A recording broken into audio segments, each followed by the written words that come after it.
Kalabaw lang daw ang tumatanda. At yan nga, nakakatakbo pa nga si Tatang. Nakakapangalabaw pa nga. Imayin natin ang nangyari dito. Transition offense ng Lakers ay nalito agad ang depensa ng Suns. Nakalimutan nilang rumaragas ang si Davis. Nakabingwit pa nga ng foul. Dito isang magandang depensa na nagresulta sa isang transition offense. At mapapansin nyo nga ditong si Durant ay nagja-jogging lang patalikod. Mukhang di niya napansin na nauna na dito si Russell. Kaya nagresulta na naman to sa easy 2 points.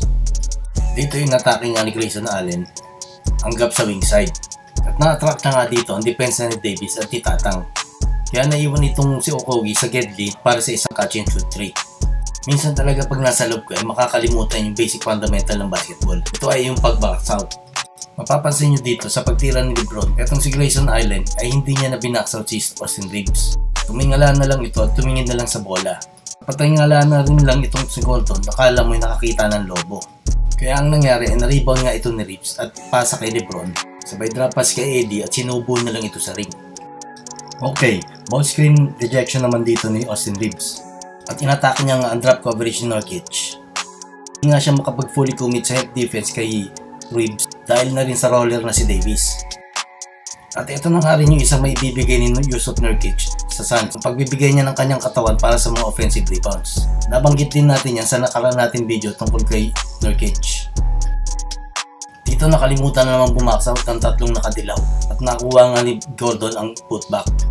Umpisa ng second quarter, ang gandang drive ang ginawa dito ni Tatang at ang layo naman ang pag-contest dito ni Tisoy.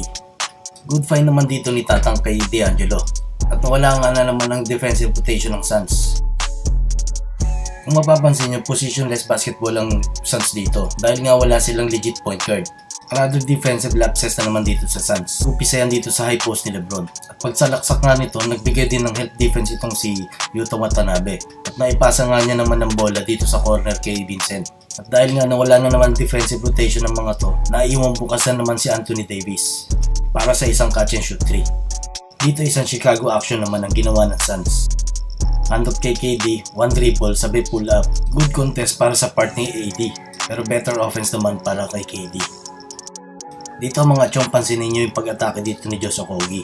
Magandang ball screen nga ang sinet sa kanya dito. Pero tignan nyo yung depensa dito ni Christian Wood. Imbis na umabanta siya dito para harangin tong si Okogie, nag-backpedal lang siya ng nag-backpedal. Kaya nangyari, nakakuha ng good look itong si Okogie.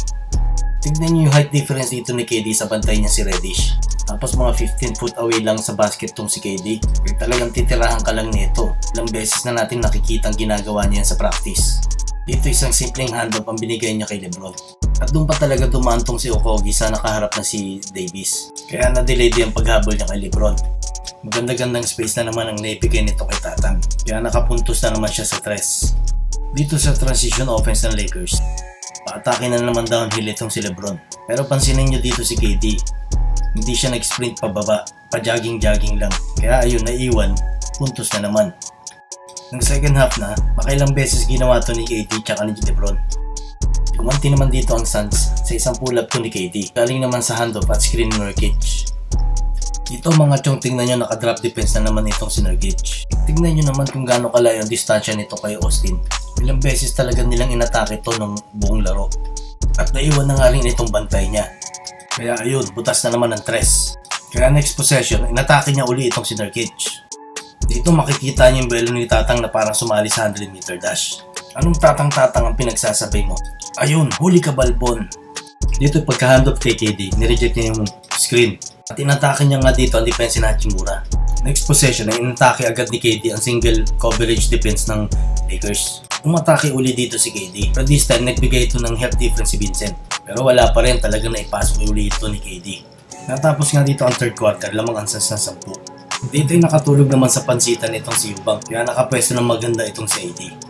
Dito makikita natin rumaragasan na naman si Tatang. At tumuturo nga rin dito si Nurkic kay Gordon para harangan ng dating Lenny Wood.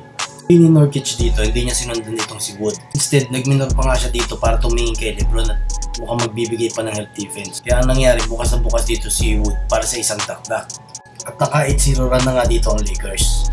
Dito yung matake nga si Vincent. Good read naman dito sa part niya at nakita niyang magandang pagkakasil dito ni AD. Kaya nakaangat din to agad. Sabay dakdak. Tapos ito, dalawa na lang ang lamang ng Suns.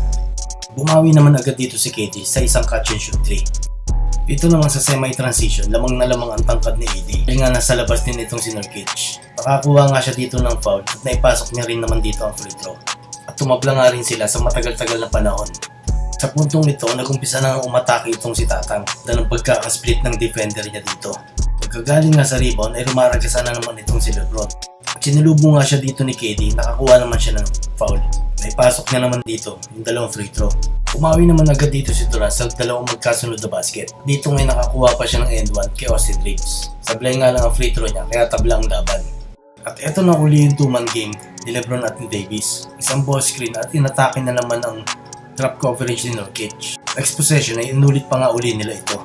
This time naman ay kinampiyon nito ni Lebron papunta sa kanyang kanan. Naipasok na nga dito yung crucial layup. Di na nga rin dito nakapag-contest si KD. Gawa siguro ng baka ma-open pa itong si Wood para sa isang kick-out pass.